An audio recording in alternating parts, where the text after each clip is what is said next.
welcome back to Between the Pages. I'm your host, Grace Randolph, and joining me once again is Alan Kistler, who is regular on the show. We talk comics to movies, but also you're now a regular contributor to Comic Book Resources. And one of the big comic book movies on the horizon is X-Men Days of Future Past. That's the working title. It'll be interesting to see what they do with that. There's this big rumor that they're going to have the cast from the original X-Men films come together with the X-Men First Class films and kind of do this crazy crossover thing, which I think is kind of cool. But one of the characters we talk about today, one would wonder how that would work, Mystique. Right.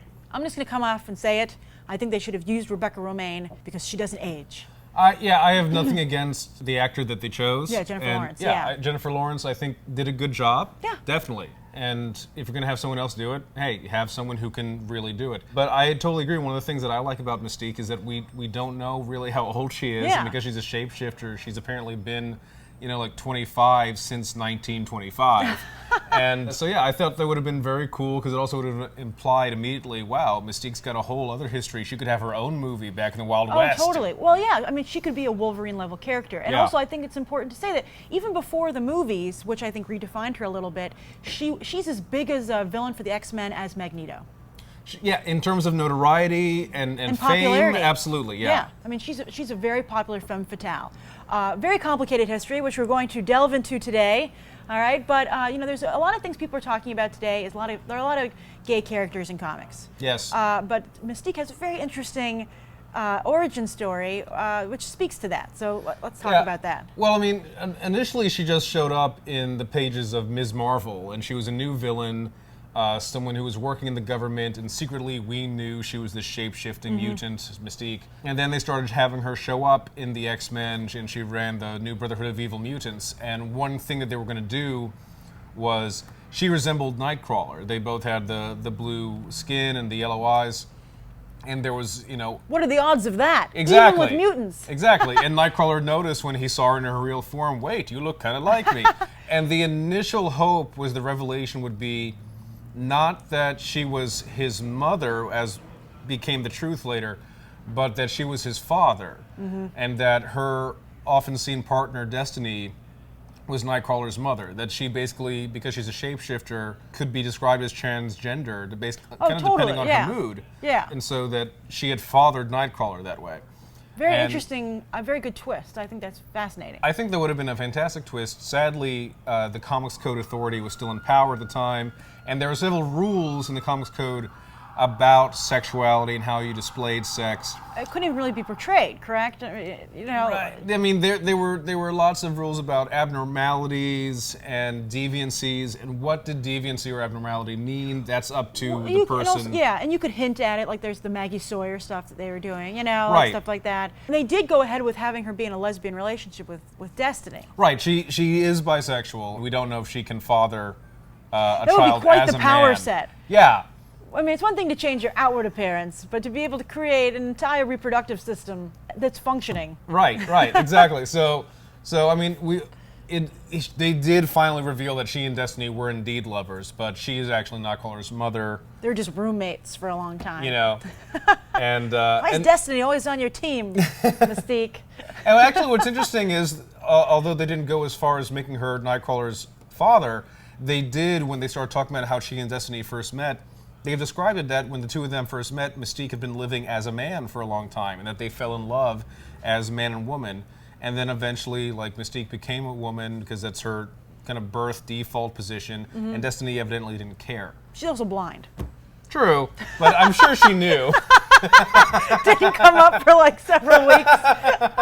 Okay, all right. Why is your voice softer? I have no idea. Yeah. You shave a lot. Close shave, Mystique. All right, so we got a little on a sidetrack there. So she starts out, they say, Chris Claremont, no. You shouldn't even have thought of that. Yes. Shame on you, Chris Claremont. You're getting weird. Yeah, but he still came up with a pretty complicated backstory. She's related to a lot of X-Men. Yeah, that wasn't really intended. But I mean, along with being Nightcrawler's parent, you also introduced with her Rogue, who was originally supposed to be a Ms. Marvel enemy. Yeah. Rogue is her foster daughter. She and Destiny have been raising Rogue for a few years. And so they found her after she'd run away after the whole Cody thing. Right, exactly. Yeah. So in that way, you now have her connected to two major X-Men characters, especially because Rogue joined the X-Men soon afterwards. And then later on, years later, like almost 20 years later, practically, Graydon Creed, big anti-mutant politician, is introduced. Turns out Graydon is a child of Mystique and Sabretooth. So again, you've connected the family tree to yet another major player. And he was evil. What are the odds of that? Yeah. How interesting he would get the evil genes, but not the mutant genes. I know. He got cheated, really. Yeah. And then, of course, we've had, over the years, numerous stories now of her and Wolverine having a romantic slash adventurous slash trying to kill each other past. Well, also, I think that's very interesting. My favorite recent Mystique story is Get Mystique. Get Mystique is an awesome story. Really good. Great artwork, great story, very well written. So let's go back a little bit. You know, it's hard to nail her history down. She's literally a character that's all over the place. I mean, I think the problem is with a character, and it's with what happens with certain villains when they have a basic goal we sympathize with.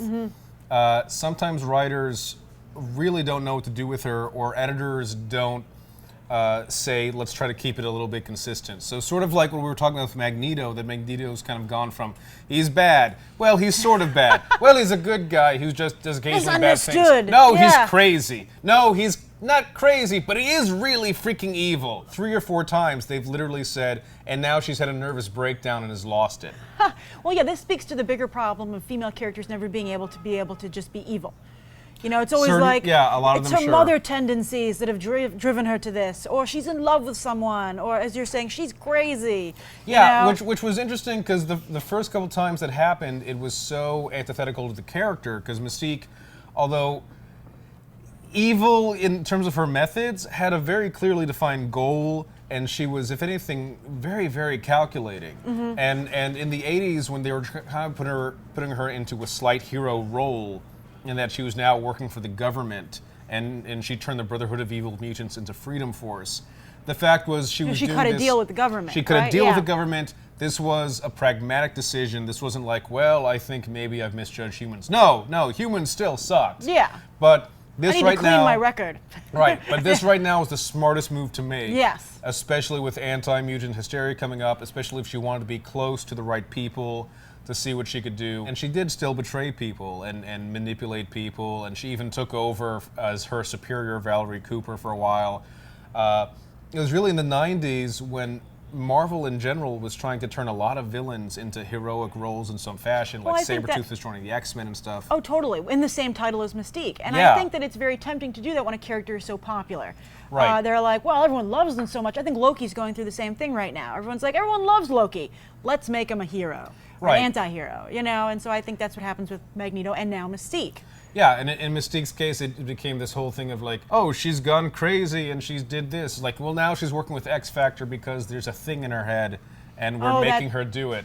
I thought that was so odd. I remember she had the bomb in her head, but she still dated Forge, who put it in there. Right, and then later they're trying to say, well, she was manipulating him. That's the other thing. There's so many times where we later go back, well, she was doing this. I mean, and when the X-Men were going through a lot of reformation with Grant Morrison's new writings over in Uncanny X-Men, Mystique totally went evil again, you know, blew up a lot of places, slit Banshee's throat, but then we got her own series where she was acting as a spy for Xavier, and people are like, well, wait, why would Xavier like hire her as his Black Ops agent after she, and they actually had an issue where she's like, well, that wasn't me, that was an imposter, like, which is awesome that the shapeshifter is complaining. And they never actually confirmed whether she was lying or not. Well, they still haven't. Well, that book came about because of the popularity of the movies. You know, again, they're like, let's give her own title. And I think Marvel runs into trouble with their female solo titles. I think, you know, they have a situation with Emma Frost a little bit, you know, the Mystique. They try and humanize these villains and be like, oh, they're just victims of circumstance, and if you talk to them, they're actually really nice people. Right, I mean, I do think it's interesting to humanize a villain and to make it sympathetic, but at the same time, don't forget that they are supposed to be a villain, or if you're going to have them redeem themselves, have it be a real redemption like Rogue, and like to a degree, Emma Frost, where in the main titles, right, like she's a positive force now, but you can still see this is still the Emma Frost who did these things in the past. It's not like we're ignoring that. Whereas with Mystique, like I said, we occasionally say she's gone crazy, and then she goes crazy again. And like she tried to kill Rogue at one point, but then tried to heal Rogue. Oh, totally. Well, she's always claiming, like, I did it for your own good. And then she tried to have a relationship with Gambit. She was like, if you have sex with me, it's not really cheating. I also think that brings up the interesting, dilemma of a shapeshifter character. A character can be anything. She can be an easy fix. Oh, it was Mystique all along. That's, I think, it's hard to keep a through line with that kind of character. It's also become a cop-out with injuries she gets, basically. Because originally, Claremont was very clear on her power set. She can look like humanoid forms, but she's not, a shapeshifter like, say, Morph the Changeling or something. Plastic Man. Or Plastic Man. Like, let's not go crazy here, she's not even as good as a Skrull. Like, she does humanoid appearances. But I like that. I think it creates obstacles for her character. Which is why it was really cool. But then in the past 10 years, I mean, her powers have been enhanced or suddenly redefined where she can move organs out of the way, or she can become as thin as paper and ride on a wind. I had a big problem with that. I think when they really jumped the shark for me was when she could make pockets and hide things in herself. I thought that, I think it's all inspired by the movies. So, right, and in fact, the power redefinition, the major one, came when something happened to her that she mutated and now looked like her movie counterpart. Yeah. Before the movies, like the animation, X-Men Evolution, the X-Men series, it's all very true to the comic. Yeah, she's evil, and this is how she looks. She looked very similar to the comic with the skull thing in her hair and all. And she's a mercenary. And they keep the relationships a terrorist. And they keep the relationships with Nightcrawler and Rogue always. Right. That's always a big thing, which I think is interesting. But I think that there was a big controversy when they had the movie come out at first. Bryan Singer's like, blue boobs sell. That's great. This model's going to walk around naked, but yet not naked, so I can get my PG-13 rating. I mean, part of that was he did want to approach, because he was trying to have it a slightly more grounded X-Men movie where, no one really flies except Magneto because he has magnetic fields. Rogue isn't picking up buses. And part of that was, in the comics, Mystique just psychically kind of alters her clothing around her. Whereas Bryan Singer thought that's a little too cosmic. And one of the ideas for all those scales was that these scales, as we saw in the movie, if you really watch when she's shifting, grow around her and kind of create the layers of clothing and all. So I got that. X-Men First Class throws that out the window because she puts on a uniform and the uniform changes with her. Here's the thing. At first I was like, I really missed the classic white outfit in the movie. Yeah.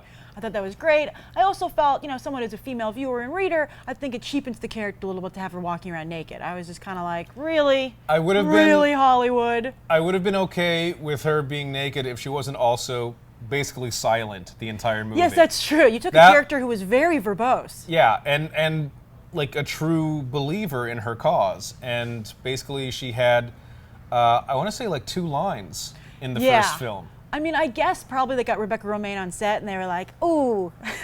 I mean, I've seen her do good, and she had a few lines in X-Men 2 and she did fine. I have to say, I came to really like the character. Yeah. I thought Rebecca, as I said in the beginning of this episode, I felt she should have stayed with it. She won me over. The role wasn't done in an exhibitionist kind of way. Right. So that was nice. I mean, even though the advertising was kind of within the place of the film, it made sense. This is her natural state.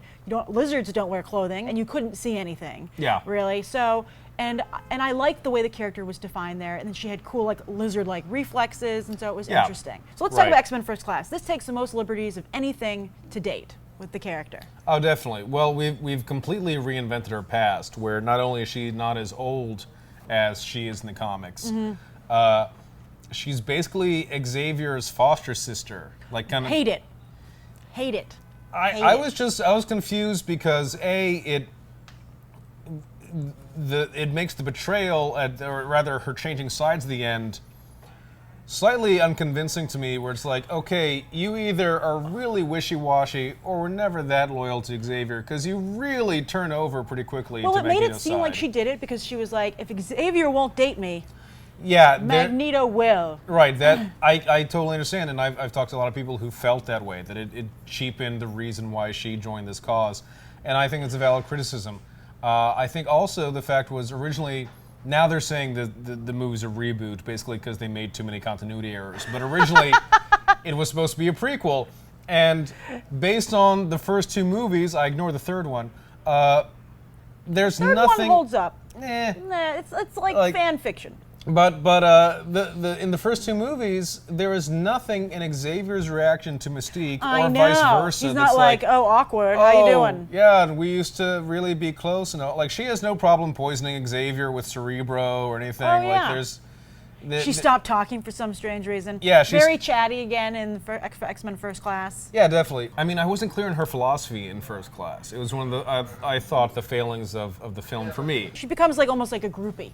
Yeah. That's the word I would use. Yeah, they like turn her into a groupie. when you have four people in the one adventure that she's either trying to get romantically involved with or will become romantically involved with, it's a little odd. Yeah. No, totally.